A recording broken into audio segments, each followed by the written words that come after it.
राष्ट्रीय स्वयंसेवक संघ यानी कि आरएसएस देश का एक प्रमुख सामाजिक सांस्कृतिक संगठन है जिसने हाल ही में अपनी स्थापना के 100 वर्ष पूरे किए हैं।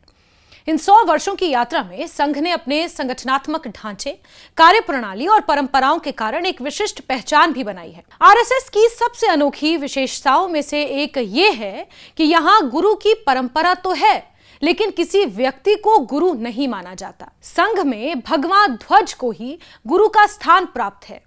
यही ध्वज संघ के सभी प्रमुख कार्यक्रमों, उत्सवों और प्रतिदिन लगने वाली शाखाओं में सम्मान पूर्वक स्थापित किया जाता है। ये परंपरा आरएसएस की वैचारिक सोच और संगठनात्मक संस्कृति का महत्वपूर्ण हिस्सा मानी जाती। सामान्य तौर पर अधिकांश धार्मिक, आध्यात्मिक या सामाजिक संगठनों में किसी न किसी महापुरुष, संस्थापक या आध्यात्मिक गुरु को सर्वोच्च स्थान दिया जाता है, लेकिन आरएसएस ने अपनी स्थापना से ही इस परंपरा से अलग रास्ता चुना। संघ के संस्थापक डॉक्टर केशव बलिराम हेडगेवार या संगठन के प्रमुख वैचारिक स्तंभ माधव सदाशिव गोलवलकर जैसे महान व्यक्तियों को भी संघ ने गुरु का दर्जा नहीं दिया। हालांकि गोलवलकर को सम्मान पूर्वक गुरुजी जरूर कहा जाता है, लेकिन यह संबोधन आदर का प्रतीक है, न कि संगठन में गुरु के आधिकारिक पद का।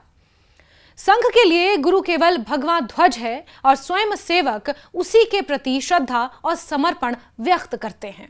आरएसएस के वरिष्ठ प्रचारकों के अनुसार इस परंपरा की शुरुआत स्वयं डॉक्टर केशव बलिराम हेडगेवार की सोच से हुई थी। उनका मानना था कि किसी भी संगठन को किसी व्यक्ति विशेष के बजाय एक ऐसे आदर्श और प्रतीक का गुरु मानना चाहिए जो स्थायी, निष्पक्ष और प्रेरणादायी हो। उनके अनुसार कोई भी मनुष्य पूरी तरह दोष रहित नहीं हो सकता। समय के साथ किसी व्यक्ति के विचार बदल सकते हैं, उसके निर्णयों को लेकर मतभेद पैदा हो सकते हैं या उसके जीवन से जुड़े विवाद सामने आ सकते हैं। यहां तक कि किसी व्यक्ति के निधन के बाद भी उसके कार्यों और विचारों को लेकर समाज में अलग अलग धारणाएं बन सकती हैं। ऐसी स्थिति में यदि संगठन किसी व्यक्ति को सर्वोच्च स्थान देता है तो उसके कारण संगठन के भीतर भी मतभेद उत्पन्न होने की संभावना रहती है। और इसी सोच के आधार पर डॉक्टर हेडगेवार ने भगवा ध्वज को गुरु का स्थान देने का निर्णय लिया। उनका विश्वास था कि एक पवित्र प्रतीक किसी व्यक्ति की तुलना में अधिक स्थायी और निष्पक्ष होता है। व्यक्ति नश्वर होता है, लेकिन आदर्श और विचार अमर रहते हैं। भगवा ध्वज त्याग, तपस्या, समर्पण, साहस, राष्ट्र सेवा जैसे मूल्यों का प्रतीक माना जाता है और यही कारण है कि संघ ने किसी व्यक्ति के बजाय इस ध्वज को अपना गुरु स्वीकार किया और पिछले 1 शताब्दी से इसी परंपरा का पालन किया जा रहा है। भगवा रंग का भारतीय संस्कृति और हिंदू परंपरा में विशेष महत्व रहा है। प्राचीन काल से ये रंग त्याग, बलिदान, ज्ञान और आध्यात्मिकता का प्रतीक माना जाता है। अनेक संत, सन्यासी, ऋषि भगवा वस्त्र धारण करते हैं। इसी सांस्कृतिक और आध्यात्मिक महत्व को ध्यान में रखते हुए संघ ने भगवा ध्वज को अपने आदर्शों का प्रतिनिधि माना है। संघ के अनुसार यह ध्वज केवल कपड़े का एक टुकड़ा नहीं, बल्कि उन मूल्यों और विचारों का प्रतीक है जिन पर संगठन की पूरी कार्यप्रणाली आधारित है।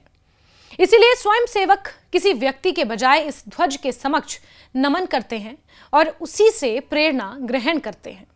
जब संघ ने भगवा ध्वज को गुरु के रूप में स्वीकार किया, तब यह प्रश्न भी उठा कि स्वयं सेवक अपने गुरु के प्रति श्रद्धा और समर्पण किस प्रकार व्यक्त करेंगे। और इसी विचार से गुरु पूर्णिमा के अवसर पर गुरु दक्षिणा उत्सव की परंपरा शुरू हुई।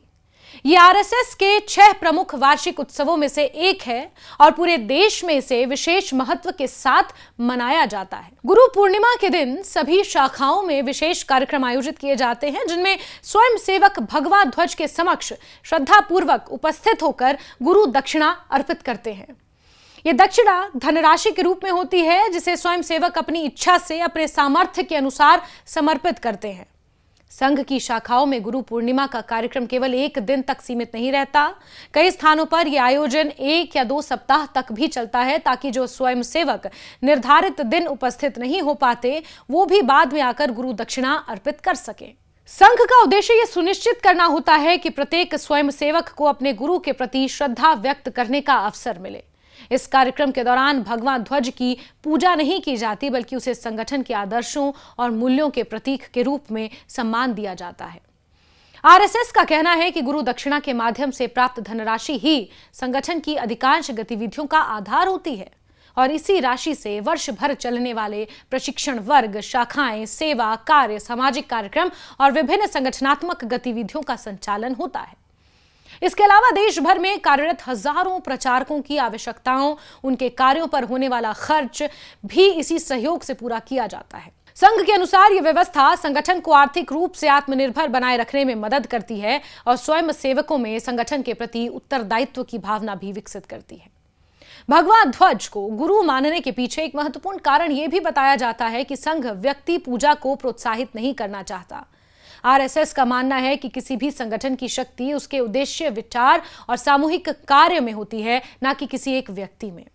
यदि किसी संगठन में किसी व्यक्ति को अत्यधिक महत्व दिया जाता है तो समय के साथ उसके समर्थकों और विरोधियों के अलग अलग समूह बन सकते हैं और इससे संगठन के मूल उद्देश्य प्रभावित होने का खतरा रहता है। व्यक्ति विशेष के इर्द गिर्द केंद्रित संगठन कई बार आंतरिक विवादों और नेतृत्व संघर्ष का सामना करते हैं, जबकि किसी आदर्श प्रतीक को सर्वोच्च स्थान देने से ऐसी स्थितियों की संभावना कम हो जाती है। संघ का यह भी मानना है कि व्यक्ति के गुणों और दोषों पर हमेशा चर्चा हो सकती है, लेकिन भगवा ध्वज किसी व्यक्ति की तरह विवादों का विषय नहीं बनता। वो केवल उन आदर्शों का प्रतिनिधित्व करता है जिनका पालन संगठन करना चाहता है। इसलिए स्वयं सेवकों का ध्यान किसी नेता या व्यक्ति विशेष पर नहीं, बल्कि संगठन के उद्देश्य और राष्ट्र सेवा की भावना पर केंद्रित रहता है। यही कारण है कि संघ में नेतृत्व बदलता रहता है, लेकिन गुरु का स्थान हमेशा भगवा ध्वज के पास ही रहता है। पिछले 100 वर्षों की यात्रा में आरएसएस ने इसी परंपरा को निरंतर बनाए रखा।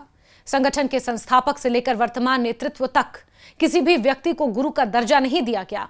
हर वर्ष लाखों स्वयंसेवक गुरु पूर्णिमा के अवसर पर भगवा ध्वज के समक्ष गुरु दक्षिणा अर्पित कर अपने समर्पण और संगठन के प्रति निष्ठा व्यक्त करते हैं। संघ के अनुसार यह परंपरा केवल आर्थिक सहयोग का माध्यम नहीं, बल्कि स्वयं सेवकों को संगठन के आदर्शों, अनुशासन और सेवा भावना से जोड़ने का एक महत्वपूर्ण अवसर भी है। कुल मिलाकर आरएसएस में भगवा ध्वज को गुरु मानने की परंपरा संगठन की वैचारिक सोच, व्यक्ति पूजा से दूरी और स्थायी आदर्शों के प्रति समर्पण को दर्शाती है।